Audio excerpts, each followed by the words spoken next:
اویس صاحب، گزشتہ کل حکیر نے آپ کا مناظرہ سنا جس میں آپ نے دعویٰ کیا کہ کرونا نامی بیہودہ کلام قرآن کریم کی صورت کے مقابلے میں لایا گیا ہے۔ یقین کیجئے کہ مجھ جیسا جاہل اور ان پڑھ بھی اس بات کو بنیادوں سے لے کر چوٹی تک ثابت کر سکتا ہے یہ بیہودہ کلام ہے۔ یہ تو عام فصیح کلام کے برابر بھی نہیں ہے چہ جائے کہ نعوذ باللہ اس کو قرآن کریم کے مقابلے میں پیش کیا جائے۔ اس کا پہلا لفظ ویسا پتہ کیا ہے؟ کووڈ سے لیا گیا ہے، انگریزی کا لفظ ہے، اس سے مستعار لے کر اس کی عربی بنائی گئی ہے۔ یہ تو حال ہے بے بسی کا، شروع میں ہی اتنی بے بسی ہے کہ لفظ بھی عربی کا نہیں لا سکے، اور چلے ہیں قرآن کریم کے مقابلے میں ایک نئی صورت بنانے۔ دیکھیے ویس صاحب، یہ حقیر متعصب بالکل بھی نہیں ہے۔ آپ یہ ثابت کر دیجئے کہ قرآن کسی انسان کا کلام ہے، میں قرآن کریم کو ترک کر دوں گا، چھوڑ دوں گا۔ تو آپ مجھے بتائیے کہ آپ کہتے ہیں کہ قرآن انسانی کلام ہے، مجھے جواب دیجئے ویس صاحب کہ ایک وہ بندہ جو مکہ میں پیدا ہوا، بالکل امی، کسی اطالیق کے پاس نہیں بیٹھے، کوئی ان کے استاد نہیں، کوئی ان کے پڑھانے والے نہیں ہیں، وہاں سے کبھی انہوں نے سفر کر کے کہیں باہر نہیں گئے سوائے 2 مرتبہ کے، وہ بھی چند دن کے لیے ملک شام کا سفر کیا تھا، نہ لکھنا جانتے تھے نہ پڑھنا جانتے تھے۔ اتنا فصیح اور بلیغ اور عقل کو دنگ کر دینے والا کلام کیسے جاری ہوا؟ اس سوال کا جواب دیجئے، اسی وقت قرآن کریم کا انکار کر دوں گا۔ یہ حقیر میری گردن اڑا دیجئے گا اگر میں اپنی بات سے مکروں۔ کتنا فصیح! قرآن کریم کے معجزے تو بہت سارے ہیں ویس صاحب، صرف آپ یہی بتا دیجئے بس، باقی باتیں چھوڑیے کہ ایک بالکل امی شخص کی زبان سے ایسا کلام کیسے جاری ہوا؟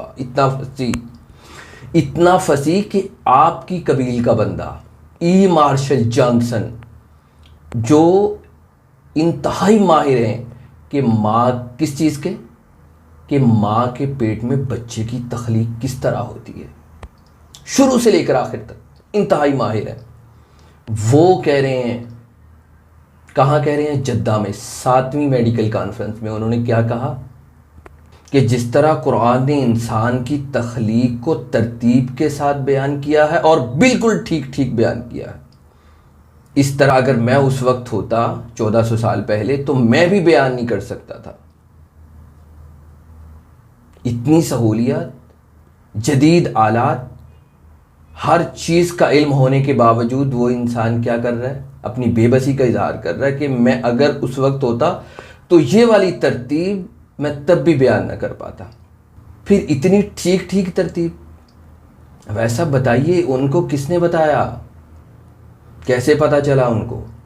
چلیں آپ اس پہ کہہ سکتے ہیں کہ وہ بہت بڑے شاعر تھے، تعلیم حاصل کرتے تھے، چھپ کر کرتے تھے، انہوں نے تعلیم حاصل کر لی۔ تو یہ بتائیے کہ ماں کے پیٹ میں بچے کی جو ترتیب ہے، ماں کے پیٹ میں جو بچے کی تخلیق ہو رہی ہے درجہ بدرجہ، اس کا کیسے پتہ چلا؟ اس وقت تو آلات کا تصور تک نہیں تھا ویس صاحب۔ اب یہ جو میں آیت کریمہ پڑھنے لگا ہوں نا ویس صاحب، اس کو سنیے گا، آپ کو سمجھ نہ بھی آئی آپ کو مزہ آئے گا۔ یہ بھی قرآن کریم کا ایک اعجاز ہے کہ اس کو پڑھنے والے اور سننے والے پر ایک خاص قسم کی کیفیت طاری ہو جاتی ہے، روحانی، اور اس کو جتنا مرضی پڑھنے دل نہیں اٹھتا تھا۔ اب ویس صاحب اب الفاظ سنیے گا جو آپ کے بقول وہ شخص کہتا ہے جو بالکل امی تھا۔ تو آپ کے بقول یہ جملے، یہ الفاظ، یہ فصیح و بلیغ کلام ان کی زبان پر جاری ہوا۔ کون سا؟ ثم خلقنا النطفة علقة فخلقنا العلقة مضغة فخلقنا المضغة عظاما فكسونا العظام لحما ثم انشأناه خلقا آخر۔ یہ صرف ایک کلام نہیں ہے، فصیح و بلیغ کلام نہیں ہے ویسا ہے، اس میں ایک علم و حکمت کا پورا ٹھاٹھے مارتا ہوں اس بندر ہے۔ اگر آپ تعصب کی پٹی اتار کر دیکھیں نا تو آپ کی آنکھیں کھلی کی کھلی رہ جائیں گی۔ فصاحت و بلاغت صرف الفاظ میں نہیں ہے، کلام اس کے معنی میں بھی ہے۔ پھر خالی فصاحت و بلاغت نہیں ہے، اس میں پوری انسان کی تخلیق کا اللہ جل شانہ نے ذکر کر دیا ہے صاحب۔ اور پھر آج کل کے جدید آلات اس بات کی تصدیق کر رہے ہیں کہ یہ جو قرآن کریم اور آپ کے مطابق محمد الرسول اللہ کا ذاتی کلام ہے، اس میں جو بیان کیا گیا ہے وہ بالکل ٹھیک ہے۔ تو آپ میرے صرف اس سوال کا جواب دیجئے کہ وہ شخص جو نہ لکھنا جانتے تھے نہ پڑھنا جانتے تھے، ان کی زبان سے ایسا کلام کیسے اور کیوں کر جاری ہوا؟ بس صرف اس کا جواب دے دیجئے، اسی وقت قرآن کریم کا انکار کر دوں گا میں۔ اور ویسا ہے آپ کا دعویٰ ہے کہ آپ تاریخ کا مطالعہ کرتے ہیں، آپ تاریخ کا مطالعہ ضرور کرتے ہیں لیکن تعصب سے کام لیتے ہیں، آپ حق بات کو چھپاتے ہیں۔ اگر آپ تاریخ کا مطالعہ کرتے ہیں تو آپ کو یہ بھی علم ہوگا کہ قرآن نے کن کو تحدی کیا تھا؟ ان عرب کو جو فصاحت و بلاغت میں چوٹی کے لوگ تھے، جن کی چھوٹی چھوٹی بچیاں فصاحت و بلاغت کی لڑیاں پروتی تھیں، جو اہل زبان تھے۔ یہ تحدی، یہ چیلنج اللہ جل شانہ کا اجمیوں کو نہیں تھا ویسا ہے۔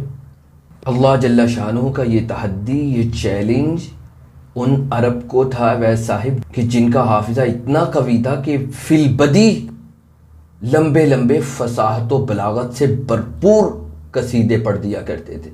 فی البدی سمجھتے ہیں؟ ان کو تحدی تھا کہ اگر ایک اکیلا نہیں کر سکتا تو سب کو شامل کر لو، تو سبھی عاجز آ گئے، سبھی بے بس ہو گئے۔ اور اس وقت کے عرب میں چاہے جیسی بھی جہالت پائی جاتی تھی، جیسے بھی کام پائے جاتے تھے، لیکن اس کے باوجود وہ جھوٹ نہیں بولتے تھے۔ اب ایسا ہے کہ ایسے ہی جیسے آپ دعویٰ کر رہے ہیں نا کرونا قرآن کریم کی آیت کے مقابلے میں لے آئے ہیں، وہ اس سے کہیں بلکہ ہزاروں درجہ بہتر کلام پیش کر سکتے تھے، لیکن انہوں نے نہیں کیا کیونکہ انہیں پتہ تھا کہ اس جیسا کلام لایا ہی نہیں جا سکتا۔